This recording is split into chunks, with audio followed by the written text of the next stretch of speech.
ادبی اصطلاحات، اصطلاح اور اصطلاح سازی ایک جائزہ۔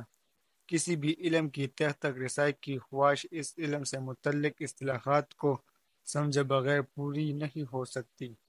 اس کی وجہ یہ ہے کہ اصطلاحات لکھاری اور پڑھنے والوں کے درمیان صحیح ذہنی ہم آہنگی پیدا کرنے کا ایک وسیلہ ہوتی ہے۔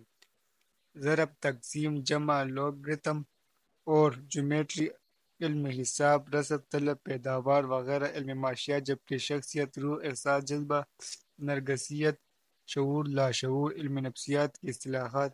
اس طرح نظم، نثر، غزل، قصیدہ، داخلیت، خارجیت، آمد، آورد، سہل، ممتنع ادب کی اصطلاحات ہیں۔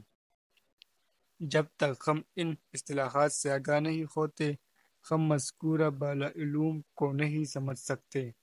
اگر ادب کی بات کی جائے تو یہ عموماً لفظ دو طرح سے استعمال ہوتا ہے۔ کوئی لفظ اپنی لغوی معنی میں بھی استعمال ہوتا ہے اور مجازی معنوں میں بھی، یعنی ادب ایک لفظ کو ان معنوں میں استعمال کر سکتا ہے جس کے لیے بنا ہے، اور وہ حد سے تجاوز کرتے ہوئے کسی لفظ کو نئے معنی بھی دے سکتا ہے جو دراصل اصطلاحی معنی کہلاتے ہیں۔ لہٰذا ہم اپنی آسانی کے لیے اصطلاح کی تعریف یوں کر سکتے ہیں: جب کوئی لفظ اپنے حقیقی معنوں کی بجائے کسی خاص علم و فن کے دائرے میں مخصوص معنوں میں استعمال ہو اور اس علم و فن کی جانکاری رکھنے والے لوگ اس لفظ کے اس خاص معنی پر متفق ہو جائیں تو اصطلاح وجود میں آتی ہے۔ بعض لوگ اصطلاح اور تلمیح میں فرق نہیں کر پاتے۔ تلمیح کے پیچھے ماضی کے واقعات موجود ہوتے ہیں، جبکہ اصطلاح کے پیچھے علمی تصورات اور مباحث۔ آتش نمرود، دامن زلیخا، چاہ یوسف، لیلی، مجنون، شیری پر خاص سب تلمیحات ہیں، کیونکہ ان سے کچھ قصے جڑے ہیں، لیکن شعوری، لاشعوری، شخصیت، جمع، ضرب، اذناب، عقل، ٹریگنومیٹری اور جیومیٹری وغیرہ سے علمی مباحث جڑے ہوئے ہیں۔ کبھی کبھار ایسا بھی ہوتا ہے کہ ایک ہی اصطلاح دو مختلف علوم میں مختلف مباحث میں بھی استعمال ہو سکتی ہے۔ لفظ محمد ادب، جیومیٹری اور علم موسیقی تینوں میں مشتمل ہے۔ ادب میں یہ اس حیت کا نام ہے جس پر ہر بند 5 مصروں پر مشتمل ہو۔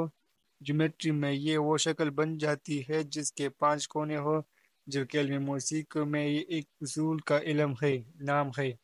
اس طرح ادب میں بھی مثالث سے مراد 3 مصروں والی حیت، جبکہ حساب میں 3 برابر زاویوں والی شکل مراد ہے۔ بات کو سمیٹتے ہوئے وحید الدین سلیم صاحب کی رائے نقل کی جاتی ہے جس سے اصطلاح کی اہمیت مزید واضح ہو جائے گی۔ لکھتے ہیں: اصطلاح کی ضرورت ایسی نہیں کہ جس سے لوگ آگاہ نہ ہو۔ اگر اصطلاح نہ ہو تو ہم علمی مطالب کے ادا کرنے میں طول تائل سے کسی طرح نہیں بڑھ سکتے۔ جہاں ایک چھوٹے سے لفظ سے کام نکل سکتا ہے وہاں بڑے بڑے لمبے جملے لکھنے پڑتے ہیں اور ان کو بار بار دہرانا پڑتا ہے۔